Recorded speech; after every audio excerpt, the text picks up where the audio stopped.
Sam from the Fledge Enterprise Academy in all the way over from Scotland, and Chris has recently joined our team. I'm going to get right out of the way. Fledge Enterprise Academy is all about facilitation by practitioners, and this is all about different views, so it's going to be a very interactive session. Before I hand over to Chris, who's going to really lead the session, anybody know where this is?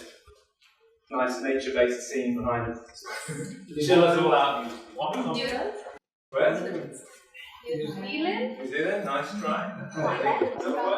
Scotland, yes, all over from Scotland. So this is the Isle of Skye on Scotland. Beautiful, beautiful place. But this sort of picture usually hides a lot of the rural poverty and a lot of the issues we have in Scotland as well. So I'm fascinated that wherever I go in the world, a lot of the issues that we connect on are the same. And financial sustainability is no different. We're all here to flush it out and figure it out together. Without further ado, over to Chris. We've got a lot of collective wisdom in the room, people from all over the world, different perspectives. We have got a whole range of partners on the outside as well.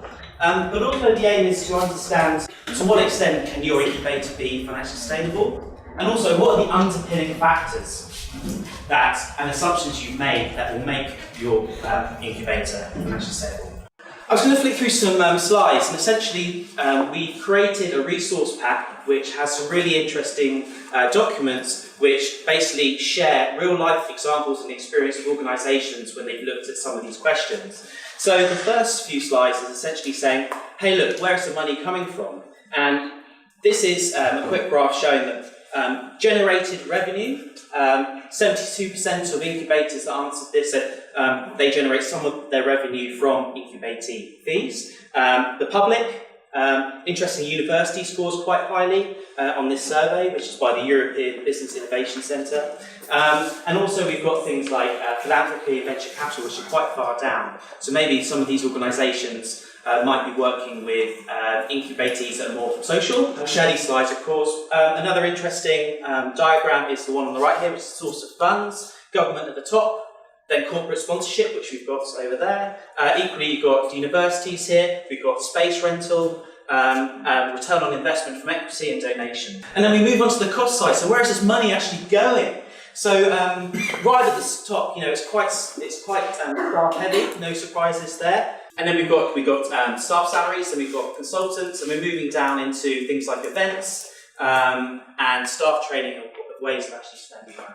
So it's just a few interesting ideas about actually what are the key costs that some incubators do currently have. Another one with regards to costs is so looking at the types of support that incubators are actually giving. For this survey, what was it? Is that 100%? 100% are actually spending money on workspace, networking, mentoring, and then direct funding further down. So we will share these, they are quite interesting, but I think it's important to reflect on to what extent does your model or your incubator fit in with some of these slides here. So next up we've got some fantastic partners that kind of come up and present, and just 5 minutes to share some insights on their experience when it comes to financial sustainability and incubators. So Fledge is up first.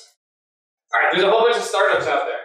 Right, so just imagine all the startups, we're going to put them in a big triangle. The ones on the top are the most likely to succeed, the ones on the bottom are the least likely to succeed. If you think about all the startups out there that will get funding from some investor out there, investors are looking for the ones at the top. Pretty obvious, right? And that's a tiny little percentage. In my country, we know the stats. It's about 500,000 companies per year get started, and 0.8% get venture capital, and maybe 3 or 4% get angel financing. And that's it. So you're just talking a tiny little sliver on the top. And so what I have learned in my 6.5 years running Fledge is that I can, in fact, run programs that help anyone in this triangle. But what I need to do is focus on the ones at the top of the pyramid, because they're the ones most likely to succeed, and they're therefore the ones most likely to be able to get me money in whatever form that is. And my heart goes out to the 97% of the other startups that I reject over and over and over again. So I personally write a rejection letter to everyone who applies to my program. And I just did this. Our Nairobi program had like 180 applications in like a month. And I sat there and wrote 160-something rejection letters. Right? And I would love to help them. I just have to keep in my head that I can't help all of them. All I can do is give them a little bit of feedback and hope that they come back next time as someone higher up the triangle. All right, now, the way that I've also approached this is to think about building out a virtuous cycle that makes you sustainable over time. All right, so I run an accelerator. We hand money to our invitees. We invest in every company that comes through, and we have tried other models. We've launched programs where they pay us. Big learning in doing that is we actually started out with a little tiny investment. We started out with $7,000 a team, and then did 10, and then 12, and then 15, and worked our way up to 20. 20 is just the norm in the States for random historical reasons. That's just what Techstars gives out, Y Combinator gives out. So we're just matching them now at $20,000. When we brought our program to Europe, we just did 15,000 euros, which is 17,000 and change. It's about the same amount of money. We ran programs where they paid us. And what I found was that the more we pay them, the higher the quality of the applicant pool. And when we turned around and charged them money, we were further down that triangle. We got weaker and weaker teams. And the intuition that I've figured out for this is the teams that are out there trying to make progress and not having any success at all are the ones willing to pay you to get trained. And the ones that are having some success get insulted if you say you got to pay me. You got to pay me to help you. No. I'm imminently going to get funding. So I'm not going to pay you to do that. I'll be funded before you even start the program. Whereas if you turn around and you pay them, well, then the ones that are hitting their head against the wall will still apply, but you can dismiss them. And the ones that are getting really close want your help to close, and will take your money at their first check. So what I haven't been able to do is test, does this theory hold out if we increase it from 20,000 to 30,000 to 50,000 and 100? I just don't have the money to do that. I'd be right here in the room. I sleep most nights. All right, so I hand out money, and then on Thursday, if you want to see the real secret, or the real trick here, is they pay us back using revenue, not exits. So we make a cash flow. When we get repayments, we hand them back to our investors. Now we have happy investors. When you have happy investors, what they tend to do is give the money back to you again. So it is a one-time pass-through system. They give us money, we invest it, we make money for them, we hand it right back to them. We get to spend it on our operations, but we don't get to reuse it forever. It's not evergreen. But when we hand it back to the investors, they get really happy and they write us checks. In fact, sometimes they'll reinvest more money than they put in the first time. They'll often double down on whatever their first check was. They might give us $25,000 in the first check. We just gave them $2,000. Now they're happy to give us another $25,000. That helps make the virtuous cycle keep going, and then we run another program. And the hard part here is just finding enough money and there's no trouble finding companies, but finding enough money to run the program at least once a year, if not twice a year, to get this cycle going. And there is a lag before you're paying them back anything that they care about. Right? But that's the cycle that I've been building out for 6 years. Right? You do this, it gets bigger and bigger and bigger. It's still not, for me, to the point where it's easy to get these first investments, which I did diagram in here. I'm still out there talking every week to new investors, but each time I tell them the story, I can tell them about the companies, the ones that are repaying, the distributions back to investors. It gets them excited and gets them into the program. Right, fantastic. Thank you, Lee. We'll do a quick 1-minute Q&A, if that's okay. So, any thoughts about what we just presented? Any questions? Now's your opportunity. What happens to companies that can't repay? They go out of business. Don't repay. And what happens to the investors that invested? We lose money on some of the investments. Yeah, if that happens in investing. So if you're an entrepreneur and you're not succeeding at the level you want to, you look for a program like an Accelerator. I and others who have enough experience to be able to see, okay, the flaw is you never learn sales yet, or you never learn financial modeling, or you just don't know how to raise money because you've never done it, but you want to raise money. So you come in, we fill in that gap. Questions, thank you. Okay, next up, we've got Keith from Spring. So this presentation is actually going to touch on what was shared over there a little bit, but I wanted to give you guys the genesis. So we at Spring, we work in 10 countries around the world. And I received a phone call from one of the organizations that we were working with. They are in Latin America, and they called in a panic, and I said, what's wrong? And they said, our donor just pulled funding. And I said, okay. I said, what does that mean? And they said, we're out of cash in 30 days. And I said, great, let's go find some cash, right? And so at the end of the day, this particular presentation is kind of born out of that experience. I will tell you that within 3 weeks, they had 4 months of cash, and within 2 months, they had a year's worth of cash. So sometimes, having a donor walk away from you, is fantastic because it brings immediate and intense clarity. The other benefit is that it's actually a role model opportunity that you get to share with your companies, right? Because you have a lot of startups who are like expecting all of their revenue to come from a single source, and when that disappears, what happens? So I'm just going to touch on a few things as we go through.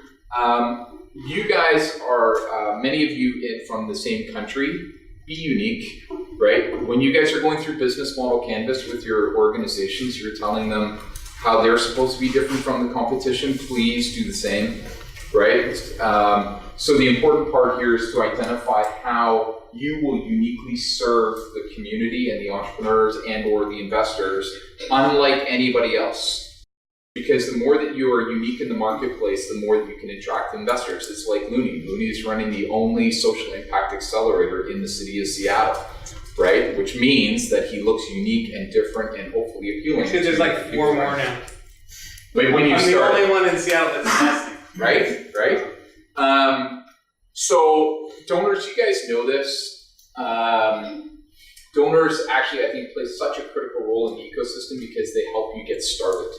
And they help ecosystems get started. So I actually just came back from Macedonia, where the Macedonian government is actually kickstarting the entire ecosystem by providing €500,000 grants to accelerators to get going. And so this is the way that they do it. And there's other examples of that. But the important part is it's not guaranteed forever, right? So in Peru, Startup Peru, which is an arm of the Peruvian government, it said to all the universities in the country, they said, you must have an innovation program, and we'll give you 3 years of funding to do it.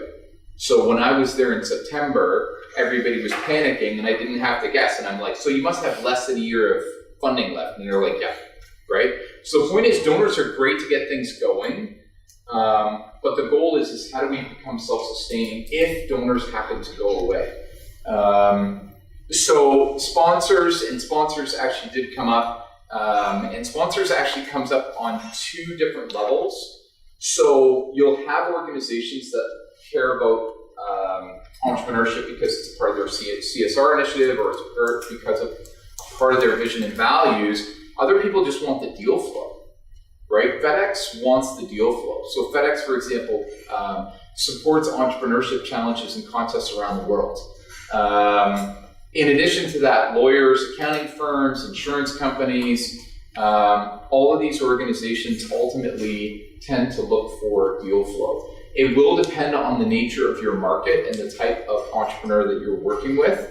But these organizations can be a fantastic support. So I'll give you guys an example. We are just like Luni, we like to be completely transparent. So traditionally for Spring, 25% of our annual revenue comes from sponsors. They love our deal flow, we give them deal flow, and we give them good deal flow. So to Luni's point, if you're constantly aiming at the top of the pyramid, whether they are venture scale or they're just outstanding SMEs, it will attract revenue, whether that comes from investors or sponsors or other. In addition to that, co-working space, how many people are doing co-working? How many impact hubs in the room? Yeah, so a couple of impact hubs. So Impact Hub knows this very well. If you are running a co-working space is its own business. Run it as its own business. Don't let your team members talk to anybody else in the organization. Put a black wall between them, right? And then let your program people run programs. Every organization I've ever seen who have tried to run co-working space and programs with the same team fail, period. So make sure you run it as a standalone best practice business. It's real estate, you're a landlord, you're trying to maximize revenue per square meter, that's it, okay? And happy to chat about some good examples there. Events, this is Impact Hub Belgrade. So for you Impact Hub guys, you're gonna come out of this room and you're gonna be like, I'm gonna call Impact Hub Belgrade. Pablo is the guy you wanna talk to. This is easily the most profitable co-working space I've ever seen in my entire life on a per square meter basis. They have a minimum of one event running per day, every day of the year. And so they really know how to make money. But the reason they did that is because there was not a lot of donor revenue at the time in Serbia.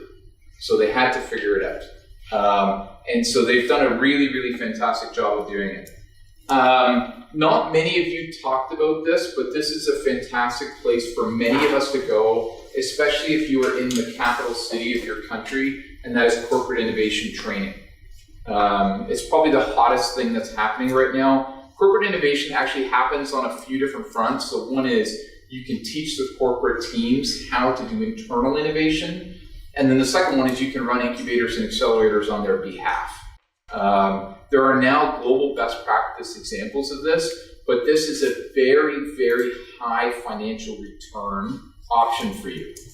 The benefit for you as well is that if you're doing corporate innovation training or if you're doing incubation acceleration on their behalf, it's the same skill set with the same team that you're already using, right? So imagine going in and running an internal incubator for a corporation. You do that from 9 a.m. to 5 p.m., and then your team comes back, and then from 6 p.m. to 8 p.m. they run your evening accelerator or evening incubator.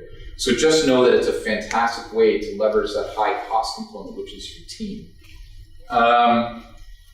So some other things that I just want to touch on. So training and education and consulting definitely come into the mix. There were some fantastic examples that were shared, variations of this, like providing outsourcing services.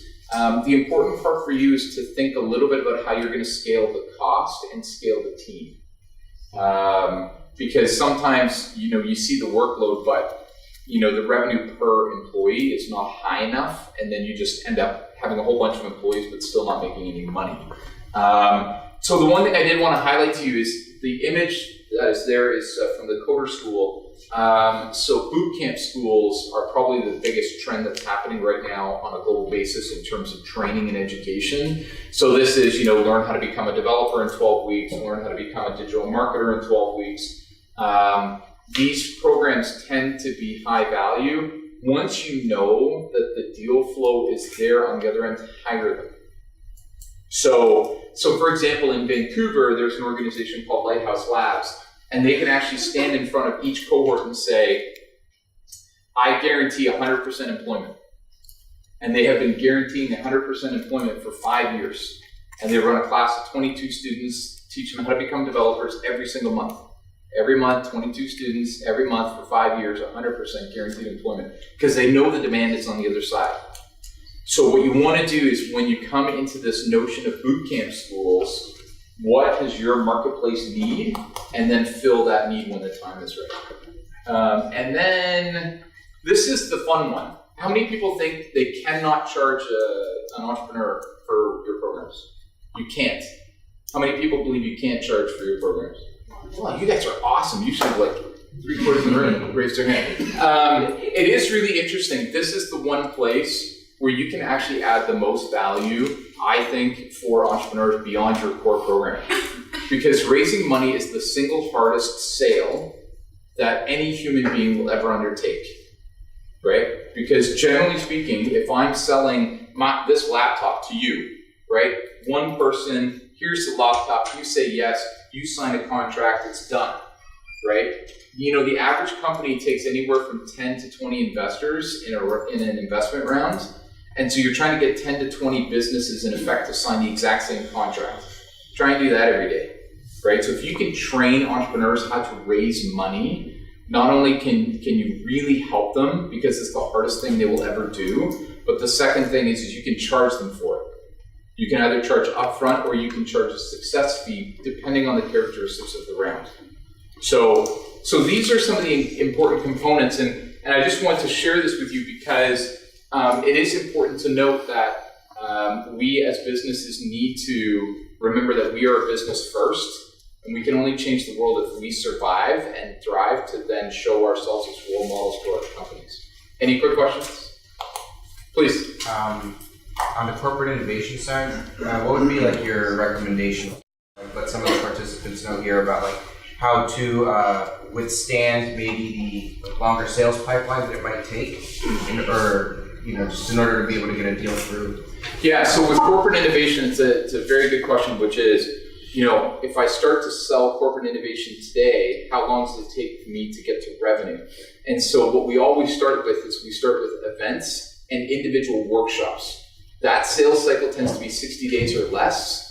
And then the notion of running an incubator or an accelerator for them kind of becomes like a phase 2 in certain cases. So start with the training, start with the workshops, get them going there, and then go from there. So smaller pots of revenue, but shorter sales cycle, and build the relationship. Thanks so much. Thanks so much. All right, Olivia from the Difference Incubator, so round of applause.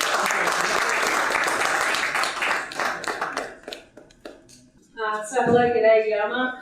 My name is Olivia. I am from the Difference Incubator in Melbourne, Australia. We work throughout Australia and in the Pacific at the moment.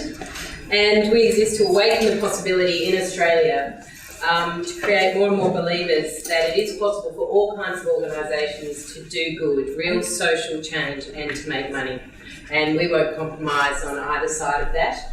And so we can work with a whole lot of organisations who are only on the do-good side and encourage them to understand how to bring the best from their commercial make money world, and the same on the other side with the commercial for-profit businesses. How can they take the best of true social transformation, not a social wash, but truly design it into their business. So that's who we are. We just nick ideas from everywhere. If we think it's good, very little. If we have any genius at all, it's helping match to what you're doing and just sitting in the dirt until we get a result. That's really all we do. So you might know from IDEO consultants, they say there's really only 3 parts to running a business. We make it really complicated. For us, we add in a 4th, which you can't quite see in focus, but it's intent, purpose, mission. You have to be crystal clear about that, and you have to be a competent social change person, so that you don't have good intentions but you have reliable outcomes. And then once you're anchored in that and you understand that world, you have to make something that someone wants to buy. Really simple. Desirability. Then you have to be the people who are going to be one of the best people to make it efficiently and effectively.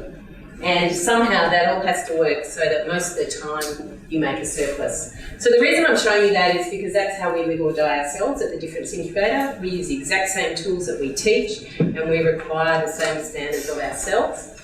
We are in surplus at the moment. There are plenty of 3 a.m. Difficult times this year. Earlier for 3 months, all our staff dropped back 10% on their hours and their salary when we were going through a lean time. At the moment, we are actually record billable hours and growing really strongly, but come and talk to me in January and we'll see where we go after December, January in Australia when everyone goes on the beach. So we are 100% fee for service or other forms of revenue. At the moment on the do-good side, we are not taking any grants or any donor money because we are proving our model at high stress. That's what we want to do to ourselves. So the reason I started, and all I'm going to talk about today, is the desirability front end, because as you can see here, the number one mistake still is that all kinds of businesses, not just social enterprises, build something nobody wants. We are far too in love with our service and our product and how we're going to change the world. And quite frankly, what we need to be saying more and more to people is love, you're a wonderful person, but your idea is SHIT. Too many social entrepreneurs are not deeply grounded in the social problem they're trying to fix, and also not deeply grounded in business. And it's our job to we have the hardest challenge as social entrepreneurs. You must be deeply grounded in both. You've got to outdo the social worker and you've got to outdo the commercial business person. So, Business model canvas, the desirability front end, I'm sure lots of you know it really well and teach it much better than we do.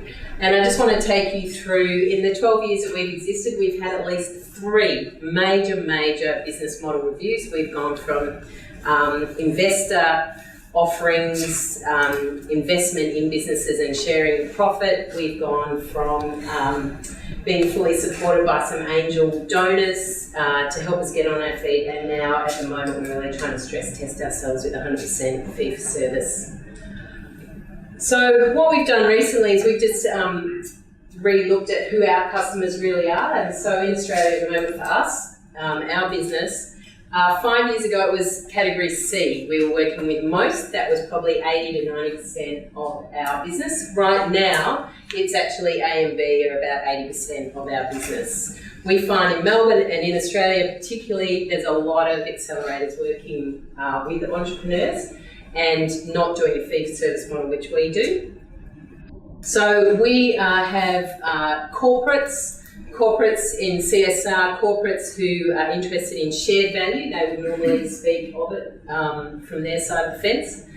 We also work with some authorities, foundations, where we partner with them to see the social change that they want. We are both at arm's length and we're training the entrepreneurs who are bringing the change they want to see.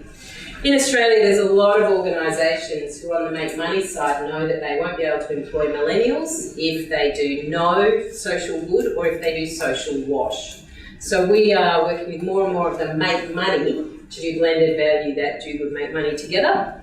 On the flip side, we have a lot of charities and not-for-profits where we're now in a government climate where all the social and community sector are being marketised. I just spent 5 years in a very large not-for-profit helping it move into markets. Markets for people with a disability, aged care, mental health. Sector after sector after sector is essentially getting a consumer. Just 1 more minute, that's all right. Sorry. Yeah, you bet. Yes. So they're our customers. We then look for the specific customer inside those organisations, and it's strong views, position of influence. They're looking for trusted referrals. Then we work really hard on the value proposition to them. This has taken months and months and months to get cut through, so that we can actually find those people in a really savvy way and then approach them in a fee-for-service model, and we've been learning from consultancies. So most staff at the Difference Incubator have to be 70% billable utilisation. Everything else that goes around that has to fit in that 30%. Billable rates, in total over the year it's set approximately 4 times the staff wages and overheads, just giving you all the detail here so you can start to work it out yourself. Principals, of which are at 2, CEO is 1. We have to win work at 4 to 6 times our salary per annum, so we have very clear targets. And we have a lean approach to expenses. So looking at each of those expenses, or the ones that were on the board, we approach each one. We've reduced our office expenses by 2/3. We are restructuring how staff work to take 20% out, and we just go and go and go. Business development and customer understanding are where we live and die. So I just wanted to share that with you because that's how it is in the trenches for us, and then that's how we teach businesses that work with us. Thank you. Thank you so much. So we're going to hand over to Sam quickly to introduce the next session, and let's do it. Very good. Thank you all. Magic. Fantastic speakers. Hope you get some good office hours with those guys. A very quick note on social enterprise academies. Same financial model, picking up some of those themes. And in the UK, we have a very different ecosystem, and a lot of what we're dealing with is the different contexts we're working in, how to make something viable. Our specialism, our focus, is on selling learning and development components of accelerators and all sorts to different types of audience. And we split our income streams, making sure we've got good, diverse income streams from strategic contracts over there. That tends to be your philanthropic donor types, or government where appropriate. Major contracts, and then client sales to those organisations that can afford to pay. You'll notice the learner fees are pretty small. That those entrepreneurs are paying something, but it's affordable, and we're getting those economic buyers to buy on behalf. And that's our job. Very small amount of capacity funds. But that sort of blended model, when I'm working with our hubs, we're now in 12 different countries, we're trying to get them to that same sort of blend. And what that looks like over time in terms of our actual financials and that growth of the academy is part of that, the ecosystem, finding our niche, selling learning programs. Like any organisation, we're all growing this sort of stuff. You'll notice the purple stuff at the bottom, that's all your strategic grants. And as Luni was describing, that flywheel of people wanting to put more money into you, once they see it's working, we can't get rid of the donors. We're trying to get rid of that donor dependency. They want to give us more. The yellow stuff is becoming procurement ready, actually being able to bid for contracts more and more successfully, bigger and bigger contracts, that extra blend. And then the green stuff that starts to come in as we get growing is client sales. And so developing those sales teams who've got the hustle to go and sell, as we established, that's the market. And as Liv was describing there, pivoting our business model a bit. So a typical kind of growth curve to that snapshot in the last year. And you'll notice right down the bottom are those moments where we've gone out and sought development capital ourselves to boost the team, go and take on some debt, or bring us and practice what we preach. So I think a lot of the lessons we're very aware of, no matter what the context, we're all running those businesses. And really, what we're after today is giving you that snapshot and a chance to start the discussion that's going to continue for the rest of the week. Fantastic. So, good luck, Sam. Do you want to have these up? I'd like to introduce you to the Financial Sustainability Canvas, which we've come up with, and we're going to spend the next 15 minutes introducing the tool to you. We're not going to get through it in the next 15 minutes, and Sam's going to hand them out. So, just to guide you through the 3 key elements, or the 4 key elements of the canvas. At the top, we've got your income mix. As Sam described just now, Social Enterprise Academy has quite a diversified income mix with a range of different things.